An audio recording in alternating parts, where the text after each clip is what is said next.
तो हम चाहते बाबा साहब का जो देश था, इस भारत को बुद्धिमय बनाया जाए। बुद्धिमय मतलब बुद्धिमान लोगों का, बुद्धिमान लोगों का ऐसा हो कि हमारे समाज के लोग बुद्धिमान जगें। वो कहते थे हमारा समाज सो रहा है, सोने को जगाने की जरूरत, वही बाबा साहब वही वर्ड है, समाज सो रहा है तो मैं भी जगाने की कोशिश कर रहा हूँ। मैं गाँव जाकर पूछता हूँ कि आप किसको वोट देते हो, कौन सी सरकार अच्छी है, तो अधिकतर लोग कहते हैं कि मैं उनको वोट देता हूँ। तब मैं पूछता हूँ, ये बताइए कि जिनको आप वोट दे रहे हो क्या वो तुम्हारे लिए कुछ करते हैं? सब 5 किलो अनाज मिलता है। तब मैंने पूछा कि 5 किलो अनाज आपको मिलता है और ऐसी पब्लिक 80% है, अगर 80% हमारी जनता 5 किलो अनाज में जिंदा है तो इस देश को क्या कहेंगे? क्या देश बहुत उन्नत कर रहा है, बहुत विकास कर रहा है? हम चाहते हैं कि हमारे लोग 5 किलो अनाज पे जीवित ना रहें, उनको सरकार ऐसा करे कि वो कम से कम इतना कमा लें, 10-15 हज़ार महीने उनको कमाने के लिए कोई नौकरी, कोई रोजगार, छोटे-छोटे उद्योग धंधे करके। आप देख रहे हैं Satmarg rank number YouTube channel और मैं Lalchand Satmarg. Satmarg rank number YouTube channel देखने वाले सभी साथियों को बहुत बहुत स्वागत, हार्दिक अभिनंदन, वंदन। और संतों महापुरुषों की विचारधारा को आगे बढ़ाने वाले या उनकी विचारधारा पर चलने वाले सभी साथियों को हमारा क्रांतिकारी जय भीम, नमो बुद्धाय।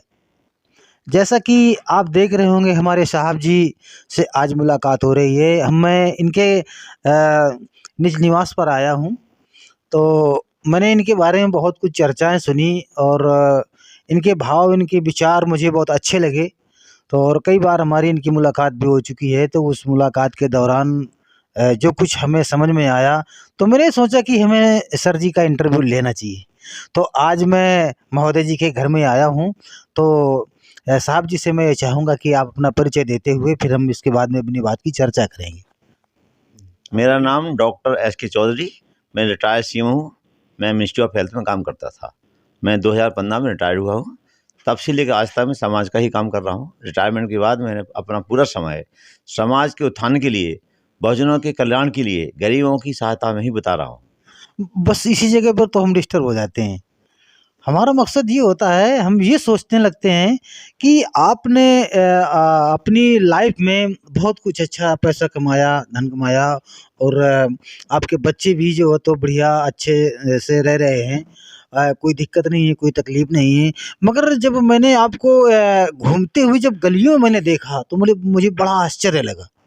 आश्चर्य यूँ लगा कि इतने अच्छे खासे मतलब पैसा भी है और समाज भी है, सब बढ़िया है, मगर इनको ये सब छोड़कर राजसी ठाट को आप जंगलों में भ्रमण कर रहे हैं। इसके लिए मुझे बड़ा ऐसा सोचा मैंने कि यार ये ऐसा होना चाहिए और साहब का कुछ थोड़ा जान के लेना चाहिए। तो आप ऐसा क्यों करते हैं? आपके पास में बहुत कुछ है, आप घर में रहिए। ये घर छोड़ करके सर आप बाहर क्यों भागते हैं? हमें जो भी कुछ मिला है वो बाबा साहब की कृपा से मिला है, बाबा साहब के संविधान के कारण मिला है। जो मुझे नौकरी मिली है, जो रिप्रेजेंटेशन मिला समाज के, नौकरी जो मिली है, तो उस नौकरी से मैंने सब कुछ कमाया। मेरे बच्चे सेटल हो गए, सब कुछ सही चल रहा है। लेकिन मन में एक पीड़ा है, पे बैक टू सोसाइटी। बाबा साहब ने कहा था कि हमारे समाज में वो व्यक्ति जो पढ़े लिखे हैं, पढ़ चुके हैं, पढ़ लिखे हैं, नौकरी कर रहे हैं, उनका भी कर्तव्य होता है जिस समाज में उन्होंने जन्म लिया, जहाँ वो रहते हैं, उनको आसपास के माहौल को देखते हुए वहाँ के दुख दर्द को देखें, समझें और कोशिश करें कि उनका निर्माण हो। उनका निर्माण करने के उद्देश्य ही मैं ये देख रहा हूँ कि हमारे समाज के लोग, बहुजन लोग, SC ST OBC के लोग बहुत गरीब हैं। जब मैं रात में निकलता हूँ तो सड़कों में पड़े हुए मिलते हैं, किसी के तन पे कपड़े नहीं होते, कंबल भी नहीं होता है। उनकी दुर्दशा देख के मेरे से मन में आया कि इनके लिए कुछ किया जाए। इस उद्देश्य से मैंने एक अपना उद्देश्य बनाया है कि मैंने 60 साल दिए अपने परिवार को बच्चों को पढ़ाने में। अब बकाया ज़िंदगी जो भी मेरी है और जो भी मेरी संपत्ति है, 60 साल के बाद जो मैं कमाऊँगा वो समाज के लिए समर्पित कर दिया मैंने। और समर्पित करने के साथ ही मैं कुछ ऐसा करना चाहूँगा जिससे कि इस बहुजन समाज के गरीबों को चेंज आए, ऐसा चेंज आए कि उनकी ज़िंदगी में खुशहाली आए और उनको गरीबी से निजात मिले। मैं एजुकेशन क्षेत्र में काम करना चाहे तो एक मेरा कोचिंग सेंटर भी बन रहा है।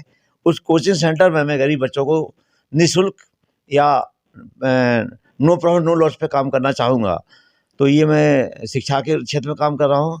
दूसरा मैं गली गली जा कर के जो हमारे गरीब तबका है उनके घरों में जाके मैं पूछता हूँ कि आप जो है क्या हाल है, आपके बच्चे क्या करते हैं, कहाँ तक एजुकेशन है, तो अधिकतर मैंने ये पाया है कि बेचारे 8 या 10 पास होते हैं, इंटर BA भी बच्चे मिले लेकिन उनके पास नौकरी नहीं है। तो उनसे पूछता है तो आपका घर चलता कैसे है, तो कहते किसी प्रकार मजदूरी करके हम काम अपना घर चला रहे हैं। तो सर देखिए, जो इस वीडियो देखने वाले हमारे साथी हैं, मैं उनसे ये कहना चाहूँगा कि आप लोग अपने दिमाग से इस बात को हटा दीजिएगा कि मेरा कोई नहीं है, मेरी कोई नहीं सुनता है। हमारे ऐसे महान पुरुष हमारे समाज में हैं, इनको हमारे समाज की फ़िक्र है और ये फ़िक्र करते हैं।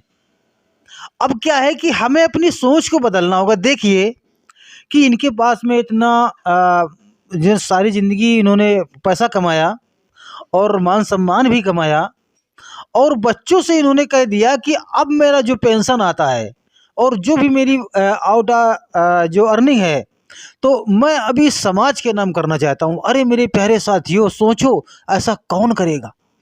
किसके अंदर इतना बड़ा जिगर है?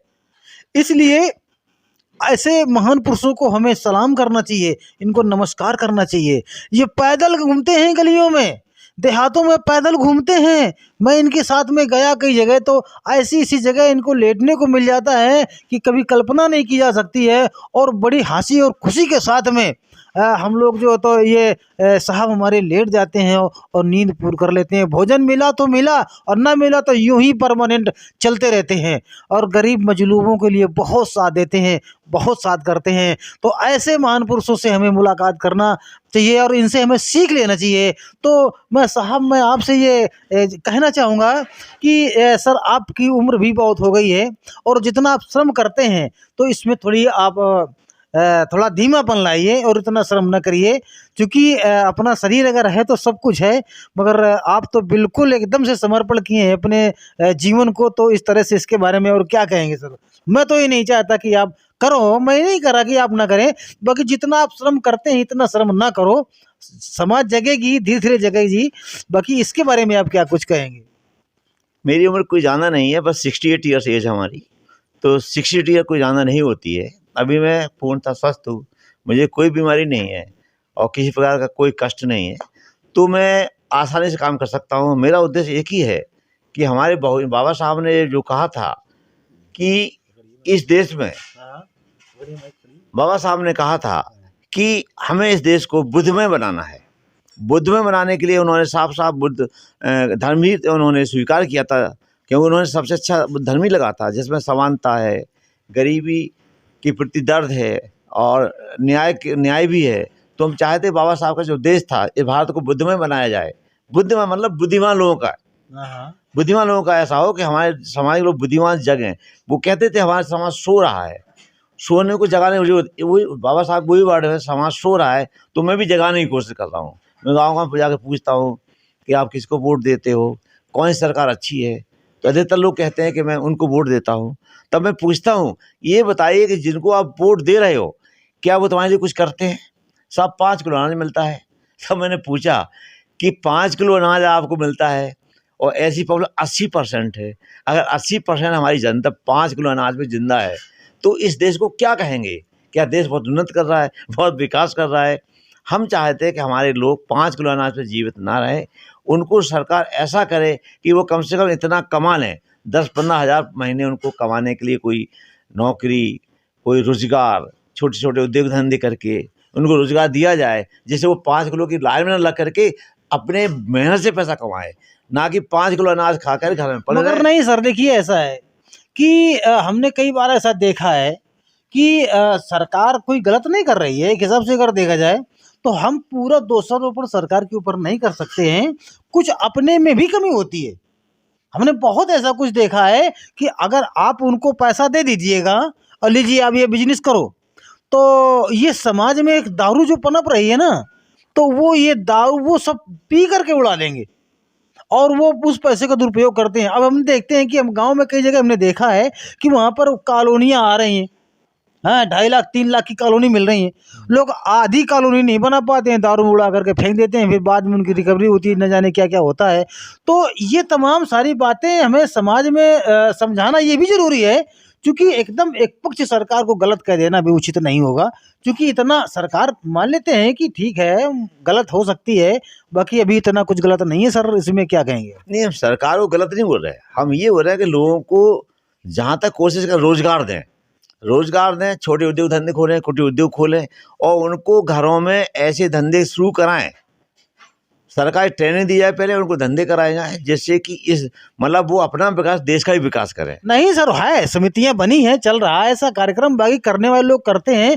एक समिति बनाई जाती है और वो समिति बना करके फिर जो तो लोगों को वहाँ पर रोजगार दिया जाता है। ऐसा नहीं है जो महिलाओं के लिए है उनको सिलाई कढ़ाई और क्या है ब्यूटी पार्लर, ये सब इनकी ट्रेनिंगें होती हैं और उनको मशीनें भी जो उपकरण हैं वो उपकरण भी दिए जाते हैं। हमने देखा है कई जगह, हमने इनका जो तो निरीक्षण किया है, तो वहाँ पर ऐसा पाया गया है कि गवर्नमेंट इस तरह से कुछ कर रही है। नहीं, आप एक चीज़ समझिए, अगर ऐसा सरकार कर रही होती, ठीक है, सरकार कर रही है, इसको मैं मानता हूँ, लेकिन करने 5% लोगों के लिए कर रही है या 2% के लिए कर रही है, लेकिन हमारा तो 80% लोग भूखा बैठा हुआ है।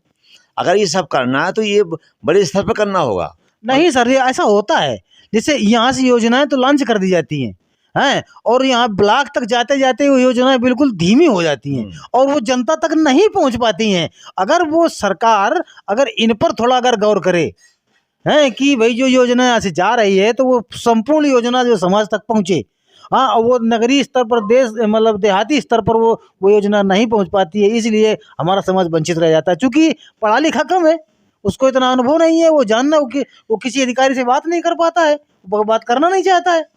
अगर करने की कोशिश भी करे तो उसके अंदर चूँकि वो इतना डरा हुआ और सहमा हुआ हमारा समाज है, क्योंकि जहाँ पर शिक्षा नहीं है वहाँ पर तो व्यक्ति कमजोर होना स्वाभाविक है। ये बात आपने सही कही, है ना? एक्चुअली हमारी जो शिक्षा का जो पहले था, हर गांव प्राइमरी स्कूल थे, टीचर्स थे, पढ़ाई जब मैं पढ़ता था 64-65 में, गांव में अपने में अच्छा स्कूल था, वहीं से पढ़ के हम यहाँ तक पहुँचा हूँ।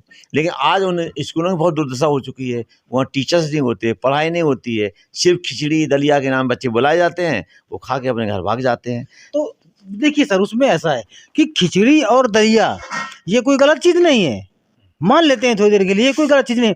बाकी जो बच्चे खिचड़ी जो मतलब अभिभावक अपने बच्चों को वहाँ पर दलिया और खिचड़ी की तरफ दौड़ाते हैं, तो ये उनके माता पिता को सोचना चाहिए। अब माता पिता